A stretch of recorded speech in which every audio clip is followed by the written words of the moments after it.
Hey everybody, sorry about that. But I'm here to do a little bit of a response video to two of my subscribers or two of my commenters on some of my Sonic videos. Most recently, my opinions video of this month and late last month. And those guys would be TheEzekiel300 and Johnathan83x. Now guys, I've read your comments and you both have valid points. You really do. Now, Jonathan, you feel Ian's doing more harm to the comic than, really helping it. And you have a right to say that, because there have been some situations that have been very questionable in what he's done. Very questionable. In fact, the current Genesis story arc is one of those most questionable situations, because no one really knows what's going to happen at the end. See, a lot of people feel that the silhouette on the cover of 231 is who they fear it's going to be, and that's Princess Sally. But we don't know that. Even though the description says the world is safe but at a terrible cost, we don't know what that terrible cost is. Now, Ezekiel, you say that Ian has saved the comic. You say he's more direct and straight to the point, which is good for newer and older readers. You say he's even trying to keep the SatAM aspects in the comic, while trying to keep the comics closer to the game. Which, I guess, when you look at it from maybe a fan's perspective of both sides,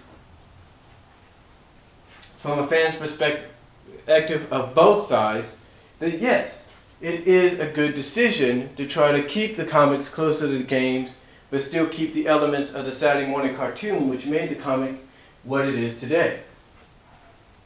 That is a good point.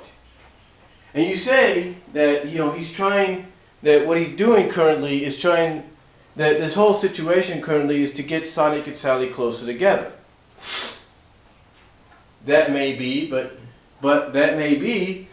as you pointed out, Jonathan, how is that helping? How is that helping to get them closer together? In fact, you said in one of your comments that it seems that Ian's trying to separate them, if not permanently. And that the one thing you're worried about is Amy Rose getting a bigger role. Well, let me explain that right now. Yes, Paul Kaminsky, that's the Archie staff member you're talking about. Paul Kaminsky said that Amy would be getting a bigger role. Or did he? He said Sonic was going to be needing her help. He didn't say she'd be getting a bigger role, nor did Paul Kaminsky say, oh, she's going to be Sonic's girlfriend. He did not say that, folks. He did not say that. If anything, all he's talking about is Sonic's going to need her help on a mission. And let's not forget, it wouldn't be the first time Amy's gone on a mission with Sonic.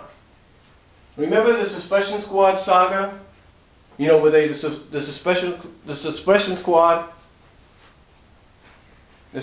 Squad took over Freedom HQ, invaded Mobius, took over Freedom HQ.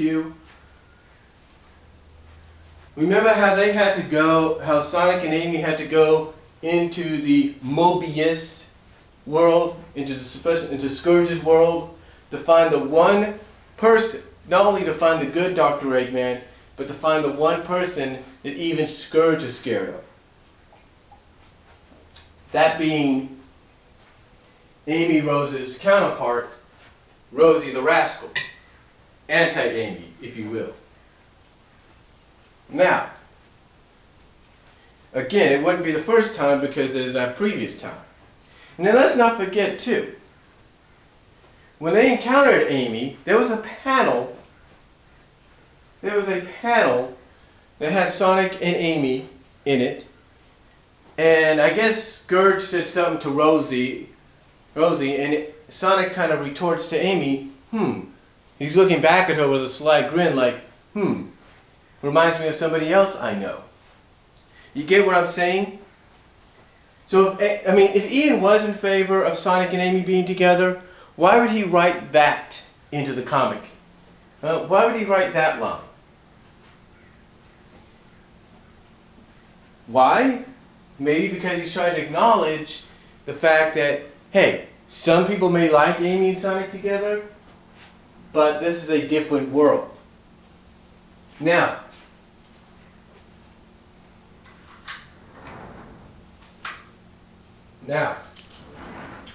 as far as Amy goes, yes, I will admit that she has matured a lot in the comics. 222 is a good example of this because she matured to the point that she literally, and I mean literally, said that if being with Sally makes Sonic happy, then it makes her happy. You know what I'm saying? If being with Sonic makes her happy, being with Sally makes Sonic happy, it makes her happy. Now, yes, she did admit to the crowd she was holding off so Sonic and Sally can go and have a peaceful evening that, yes, Sonic will be mine someday. But as long as if he's happy being with Sally, that makes me happy. So yes, she does acknowledge the fact that she hopes and prays and dreams that Sonic will take her as a girlfriend someday. But I don't think it's going to be in the comic. I don't think it's going to be in the comic, okay? So I don't think we have to worry about Amy becoming his GF, if you will. Not just yet. Not unless there's some issues that may make us question that. Like say the ending of 207. That made us question. Remember 207's ending? That made us question. But again, it's just Ian toying with us. Because nothing really came out of it except a short stint of a relationship between Sally and Kong. You see, this is the way I look at it. This is how I figured out Ian Flynn, in some ways. This is how I figured the guy out. When Monkey Kong first came around, he was all crazy for Sally, but Sally didn't want no part of him. So what does Ian Flynn do? Ian Flynn says, you know what? I'm going to make Monkey Kong the king of his people, and then possibly in one of his last appearances, I'm going to make him so matured, so suave, or whatever, if not Sonic-like in some aspects, but more mature and everything, that's going to attract Sally to him. You see, I think what he likes to do, I think Ian, what he likes to do is try to bring closure, like saying something like, well, the other writers didn't want to try to attempt to bring Sally and Kong together, even if it's for a short term. You know what? I'm going to get it out of the system, get it done with, and do it. And that's what he did. That's what he did. He got it out of the system. That's why he did what he did. Now, does that lead to anything permanent? No. Because we found out in 222, that everything, the reason both Sonic and Sally always acted indifferent to each other when they saw each other with other people, other characters, is because they were jealous. That was why. That was your answer right there. It's because they were jealous. It wasn't because, they just didn't have a good feeling about the character. They were jealous at the fact that this character was taking the person they loved away. That's why they acted the way they did, according to what Ian wrote for them to say in 222. So again, Jonathan, what I'm saying is I don't think we have to worry about Amy taking the place of Sally as Sonic's love interest. We don't have to worry about that yet. You see, I believe the bigger role expansion, when you think about it, is not just going to be her helping Sonic out, which she has done before. I believe the bigger role expansion is we're going to find out more about Amy. We're going to probably explore her past eventually. We're probably going to find out why she's obsessed or why she's so in love with Sonic someday. We may finally get answers to a lot of these things, find out her background and all. Probably find out why she wished herself older, why she really did it. Was it because she wanted to go on a mission with the Freedom Fighters, or did she just want to be with Sonic? You see, I've got a feeling we're going to get answers to those questions very, very soon. And that's why I believe when Paul Kaminsky says she's going to get a bigger role, well, actually didn't say get a bigger role, but be helping Sonic out, it's because, folks, it's because I think they got plans for her to probably find out more about her. That's why. Remember, there's a lot of characters, video game characters, that have appeared in the comics to where we've gotten some backgrounds on them that are not related to the games. You get what I'm saying? So I truly think that's what Paul Kaminsky means by saying that Amy is going to get a little bit of a bigger role. I think they're going to try to explore, in their opinions, her past. Maybe try to find out more about her and stuff. So I think that's one of the reasons. Now, again, you Ezekiel and you Jonathan, you guys bring up good, valid points on certain aspects.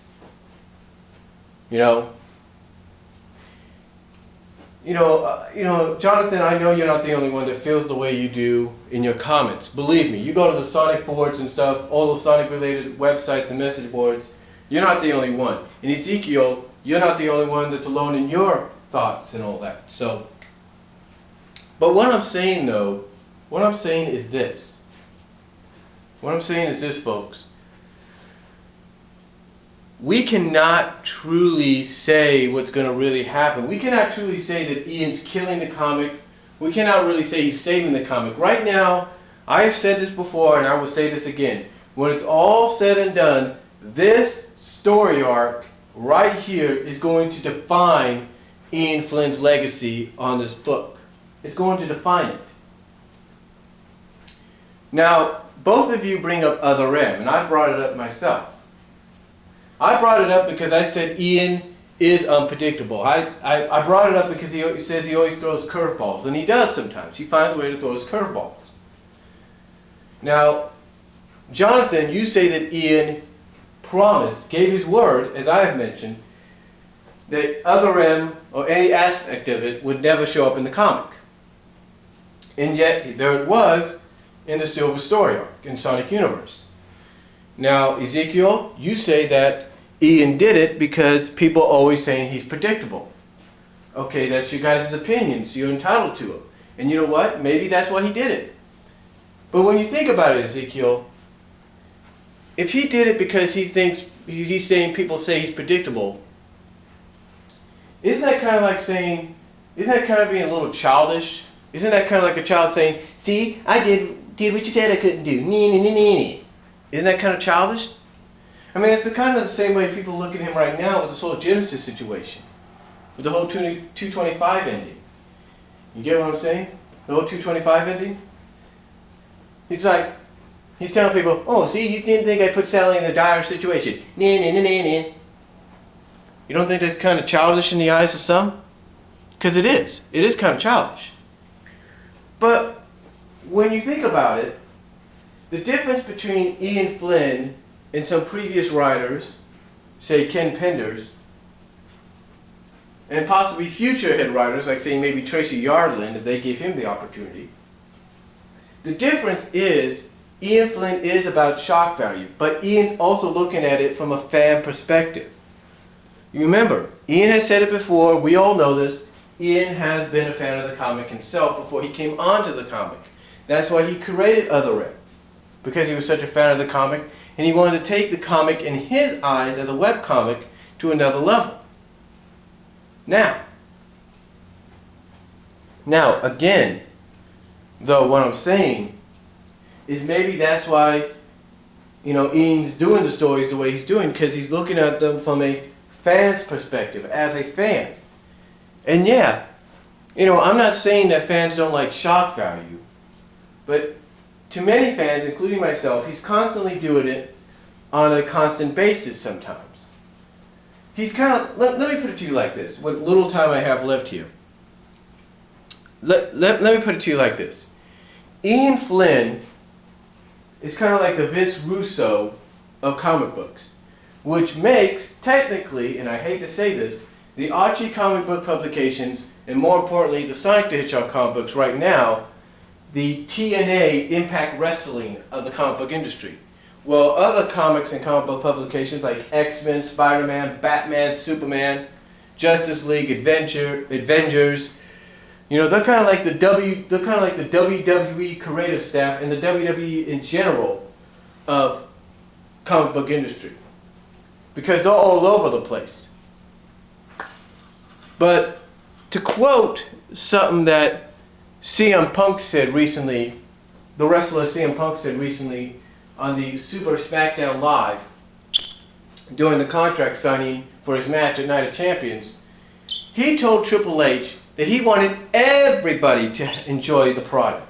He wanted everybody to enjoy WWE. He just didn't want a certain majority to enjoy it. He wanted everybody to enjoy it. He wanted to be the catalyst of change.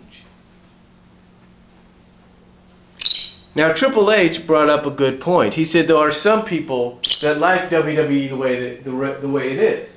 But that's what made CM Punk counter by saying he wants everybody, not just the majority, but everybody to have fun and enjoy the product.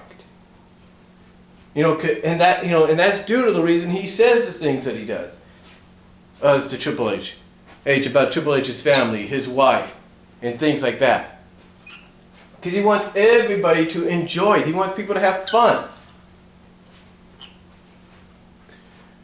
And that's what he wants to happen. He wants change. He wants to be the catalyst for that. And to me, when I heard him say that to Triple H during that contract signing, I said to myself, you know what? That's exactly what's going on with the fan base right now in the Sonic comic book with this whole Genesis deal and how they feel about Ian Flynn. Some of them like it, some of them don't.